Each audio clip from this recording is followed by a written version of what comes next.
Good morning, English 11. I'm making this video to give you some things to think about this week since we won't be meeting Monday, Tuesday, or Wednesday for class since I had to reschedule those conferences when I was out sick last week. So everybody should be sure to meet back in the classroom. For Tuesday, Thursday classes, I'll see you on Thursday, May 4th at our regular time and place. And for the Monday, Wednesday, Friday class, I'll see you guys on Friday, May 5th at our regular classroom. So what should you be doing this week? Several things. One, if you haven't attended your conference already, I was able to meet with a lot of you on Thursday and Friday last week. Attend your conference. At the conference, I'll have a checklist for you, which would give you some idea of things to look for as you're working on your toward your final portfolio. We'll talk about your research paper, literature review. The other thing for everybody to think about is working on finishing any work that maybe didn't meet minimum requirements or work that maybe you've just ignored for some reason and not completed. All major assignments should be on turnitin.com so that I can see that you've completed the work.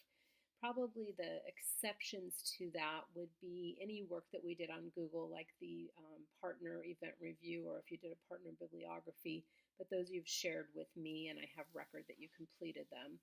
And then the other one that you probably won't see on Turnitin is your research proposal, because that was turned in a paper copy. But you can come out to your Turnitin for your class. Yours might look a little bit different than mine does here, but you should see for each of these assignments, you may not necessarily have something in every revision box, but you should at least have turned the assignment in one time to be considered up to date with that. So look out and make sure that you've got something in most every box. Like I said, the exception is probably the research proposal, since I got those in paper, and the other would be if you had turned your bibliography in working with someone else on Google. But otherwise, you should have something in at least every box. You may not have things in the revision yet. So take a look, make sure you've got everything completed and you're on track. And then work on bringing those papers up to meet the minimum requirements. If you were short, maybe it wasn't fully developed, or you were missing the works cited page or something like that, put the corrected copy in the revision box. From there, I want you to think about and decide on which of these papers you've been working on represent your best work, and begin revising them or editing them for your final portfolio. In terms of the work that's required for the best works page, you should be displaying 2 finished, revised, edited artifacts that meet the following criteria. So one of the pieces should be a paper that shows that you know how to integrate sources and do a works cited page. So that could be something like the Other Wes Moore paper. It could be the research paper or the literature review that we've done recently.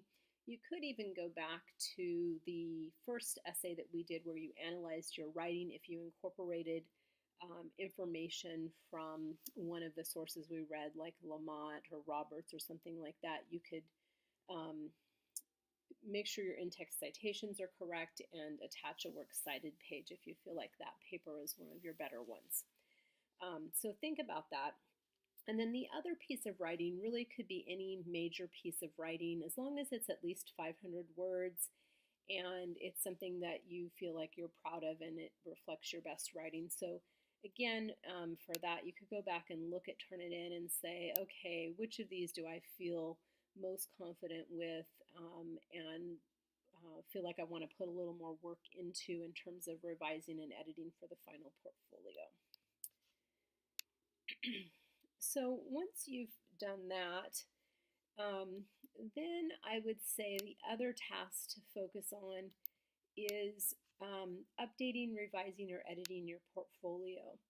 And one thing I wanted to have you all think about is the quality of your portfolio. Since the portfolio really should be demonstrating to me that you've met the contract requirements for English 11 that we set out with initially. It should be demonstrating that you've done the work in order to earn that B grade or A grade, what have you. So go back and look at our criteria for the portfolio on the handout that I gave you, but also think about looking critically at your portfolio. And I'm going to show a couple of portfolios that were well done and demonstrate that the student had done what they needed to and was ready to move on to English 20. So this particular portfolio here is the portfolio that I did the previous year. So it's a different type of program, so they were able to arrange things differently than we can in ours. But you'll notice here on the researcher page, this student has displayed several artifacts and talks about each artifact that's displayed and explains how that contributes to his process as a researcher overall. This one also, I think, probably gives some good information on the Being a Writer page.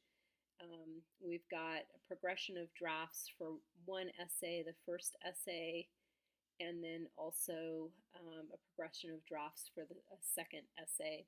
So those are clearly outlined, and again, each draft is discussed in terms of what changed from one to the next in order to make that paper a better paper. Looking at another portfolio that's on Portfolium like we are, in this one I wanted to concentrate on the portfolio reflection assignment. So here the student has shown kind of an overview of things that she did over the semester, some annotations, some free writing in class, and some various things that sort of represents her learning over the semester. And then the portfolio reflection, this one was for English 20, not English 11. So in here, she has several paragraphs that talk about her learning and how she progressed as a researcher, writer, and reader. So look at expanding, especially your portfolio reflection assignment, especially if you've got something short about this long. You really need to demonstrate that you've met the criteria for the class. So think about this, put your thoughts into it, consider giving specific examples. Here I'm going to read a little bit of this. I became stronger at recognizing and reading a variety of academic styles, especially APA style. The assignments about analyzing discourse communities and rhetoric helped me to become a more active reader and to take into account who the intended audience would be for each piece I read. And so the writer here is specific and giving examples from particular assignments that have helped. So think about that as you are revising your portfolio.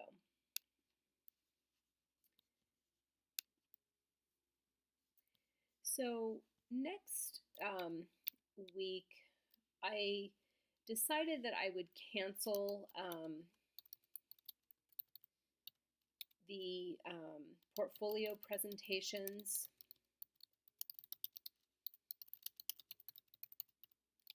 And instead, I'm going to attempt to get us a computer lab to do some gallery walks so that you can go around and give each other feedback on your portfolios. I think that'll be more valuable maybe than just looking at someone present one. So I will let you guys know in terms of whether we're going to be in a lab or whether you might need to bring in a laptop or check one out so that we can do the gallery walks in the classroom if we need to. And I will be in contact with you when we meet later this week and to talk about that. So if anybody has questions or concerns, feel free to email me. I'm going to be in conferences quite a bit, and so I may not be able to get back to you immediately, but work on those best works, work on catching up anything that's still hanging out there, and work on updating and revising for the final portfolio. I'll see you soon.